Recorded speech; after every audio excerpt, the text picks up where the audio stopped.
اللهم اجعلني فيه من المتوكلين عليك.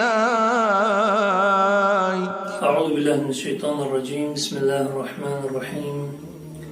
ماہ رمضان کے 10ویں دن کی دعا میں وارد ہوا ہے اللہم اجعلنی فیہ من المتوکلین علیک واجعلنی فیہ من الفائزین لدیک واجعلنی فیہ من المقربین الیک باحسانک یا غایت الطالبین.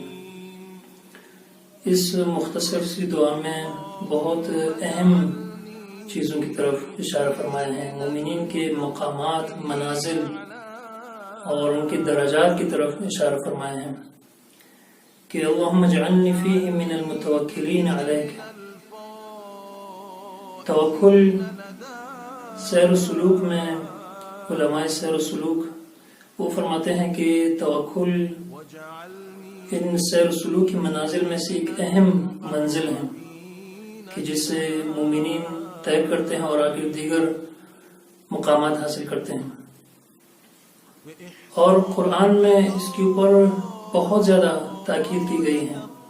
یعنی توکل کا جو لفظ ہے اور اس کی مشتقات تقریباً 60 سے زیادہ دفعہ قرآن کریم میں تکرار ہوا ہے اور مومنین کو خصوصی طور پر تاکید کی گئی ہے کہ توکل متوکلین میں سے ہو جائیں. وَعَلَى اللَّهِ فَلْيَتَوَكَّلِ الْمُؤْمِنُونَ. اللہ کے اوپر توکل کریں. لیکن سوال یہ ہے کہ معنی کیا ہے توکل کا؟ معنی واضح ہونا چاہیے کہ توکل سے کیا مراد ہے کہ ہم یہ دعا کریں کہ ہمیں متوکلین میں سے قرار دیں. متوکلین متوکل کی جمع ہے. متوکل توکل سے ہے اور توکل واو، کاف اور لام ان حروف سے بنا ہے، وکالہ سے بنا ہے، جس کی معنی لغوی معنی یہ ہے کہ کسی چیز کے اوپر یا کسی شخص کے اوپر اعتماد کرنا اور بھروسہ کرنا. یہ توکل ہے لغوی اعتبار سے. لیکن دینی اعتبار سے دین کے اصطلاح میں توکل کیا ہے؟ دینی اصطلاح میں توکل سے مراد یہ ہے کہ انسان یہ اعتقاد رکھے، اس بات کا معتقد ہو کہ اس کائنات میں اللہ کے علاوہ کوئی چیز مؤثر نہیں ہے. لا مؤثر فی الوجود الا اللہ.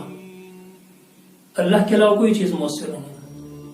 یعنی اللہ کے علاوہ کائنات میں کوئی چیز انسان کو نفع و نقصان نہیں دے سکتی. مستقل طور پر انسان کو نفع و نقصان نہیں دے سکتی. اور بعض علماء نے تعریفیں کی ہیں، جیسا کہ محمد مہدی نراقی نے اپنی کتاب جامع السعادات میں کہا ہے کہ انسان اس بات کا معتقد ہو کہ اللہ مؤثر ہے کائنات میں اور اسی سے امید رکھیں، امید اس کے علاوہ کسی اور سے وابستہ نہ کریں اور اسی کا خوف رکھیں، اس کے علاوہ کسی سے نہ ڈریں. یہ توکل ہے. اور علامہ طباطبائی نے بھی یہی فرمایا ہے کہ توکل یہ ہے کہ ہم اللہ کو مؤثر سمجھیں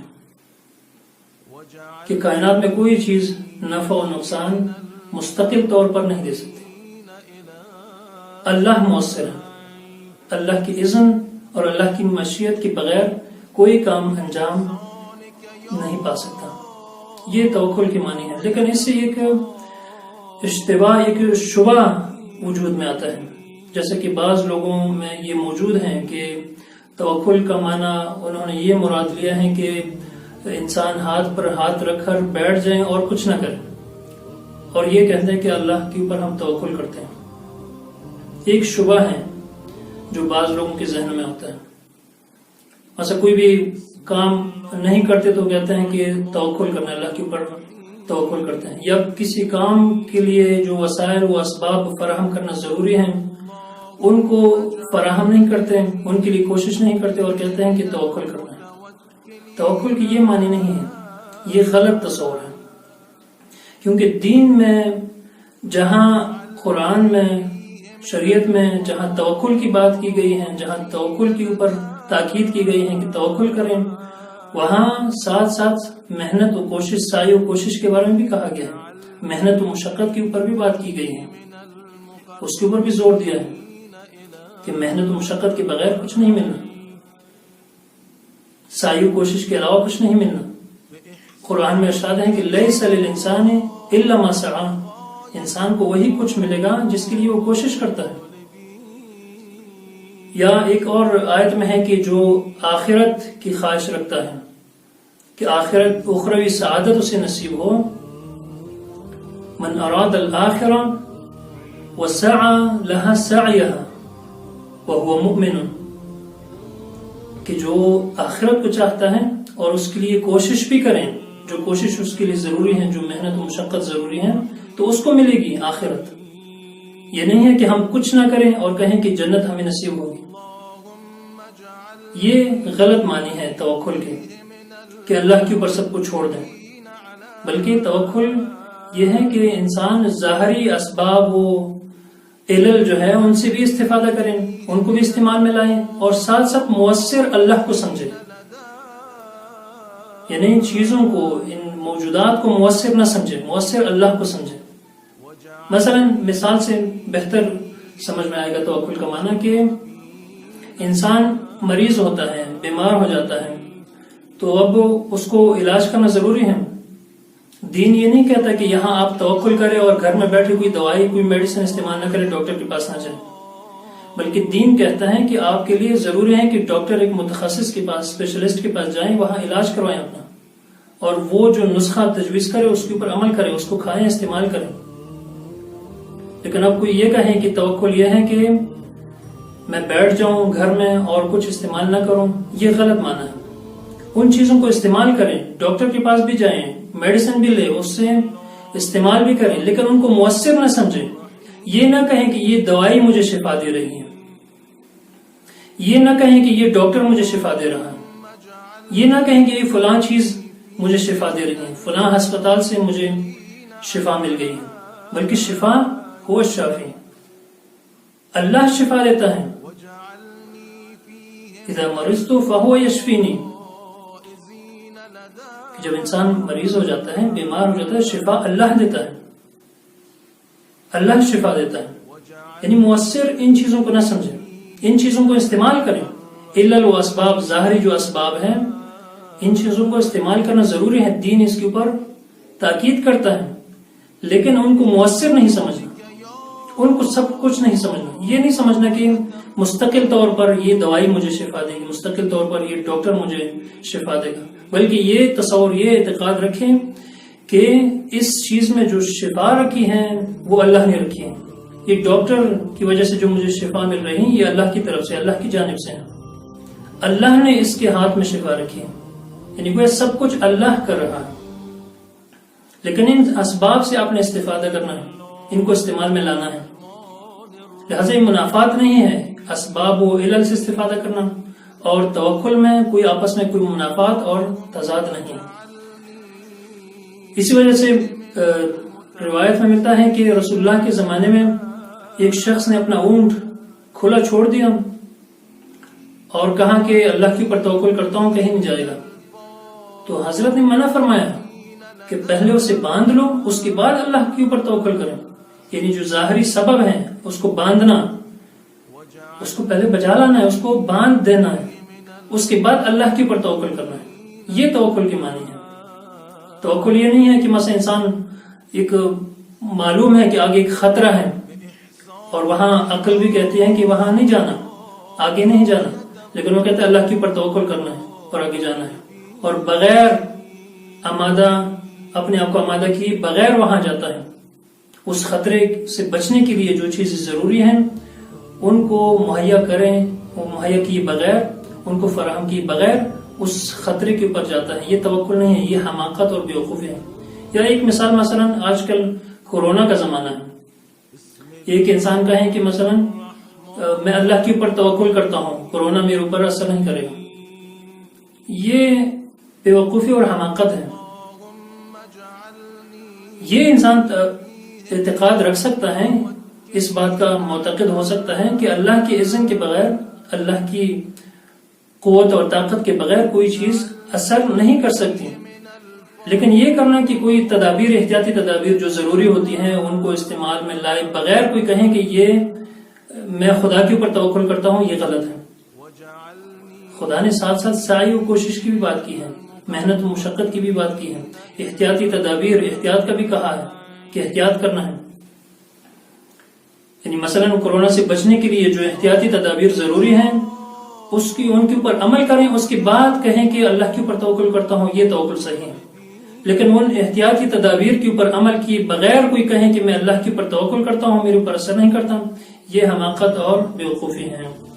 لہذا حقیقی جو توکل ہے اس کی درخواست کرنی چاہیے اللہ سے، اللہم اجعلنی من المتوکلین علیک واجعلنی فیہم من الفائزین لدیک، اور مجھے فائزین میں سے قرار دے، جو تیرے نزدیک فائزین ہیں، جو تیرے نزدیک کامیاب ہیں، ان لوگوں میں سے قرار دیں گے جو تیرے نزدیک کامیاب ہیں، جو تیرے نزدیک کامیاب کہلاتے ہیں۔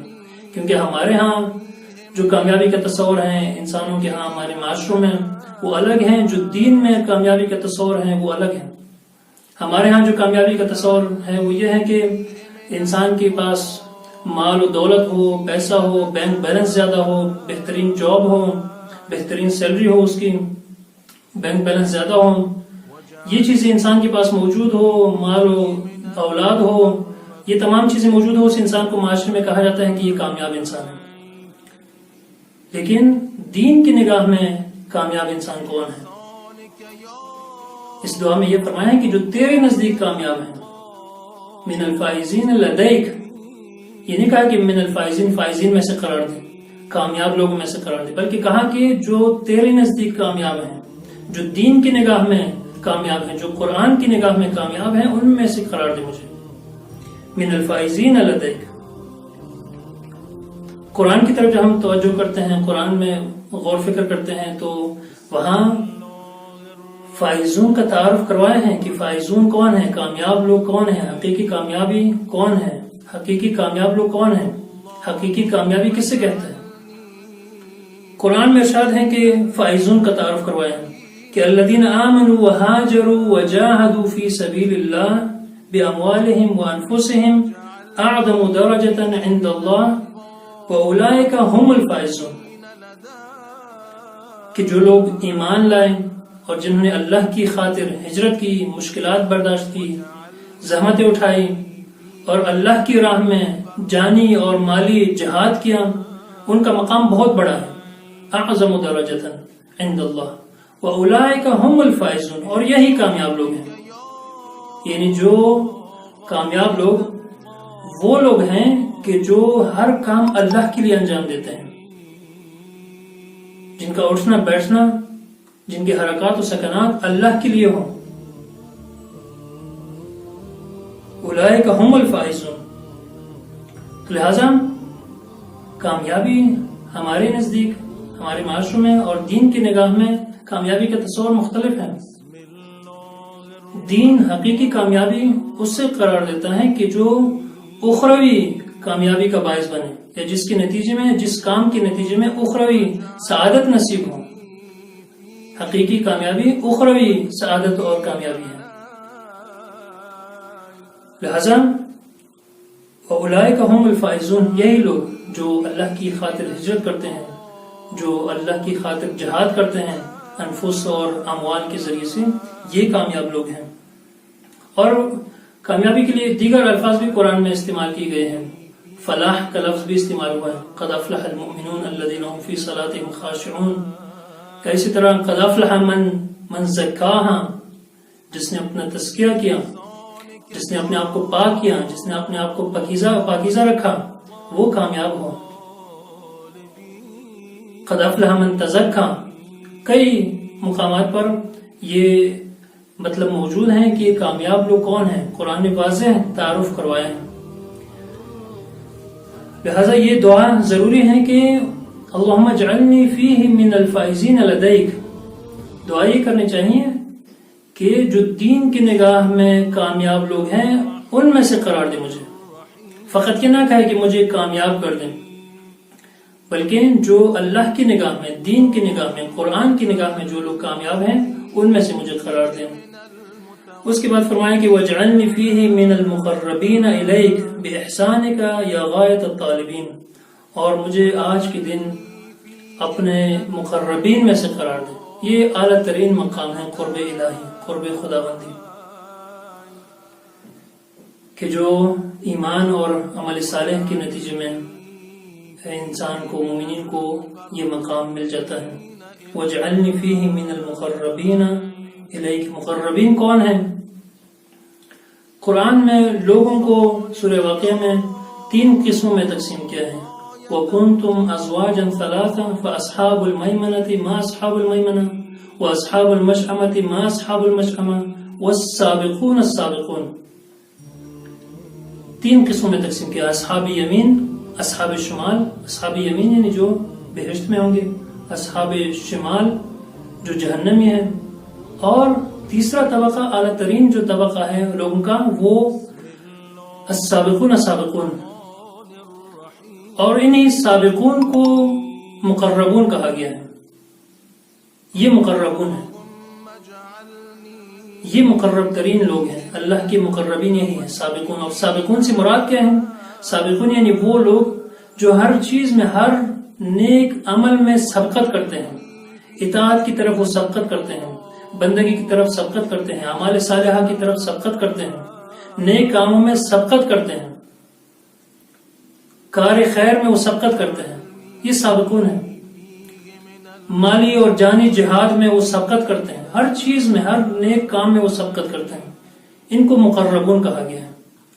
اور یہ اعلیٰ ترین مقام ہے ایک انسان کے لیے کہ قرب خداوندی جسے نصیب ہو. وَاجْعَلْنِي فِيهِ مِنَ الْمُقَرَّبِينَ إِلَيْكَ بِإِحْسَانِكَ يَا غَايَةَ طَالِبِينَ. وآخر دعوانا أن الحمد لله رب العالمين.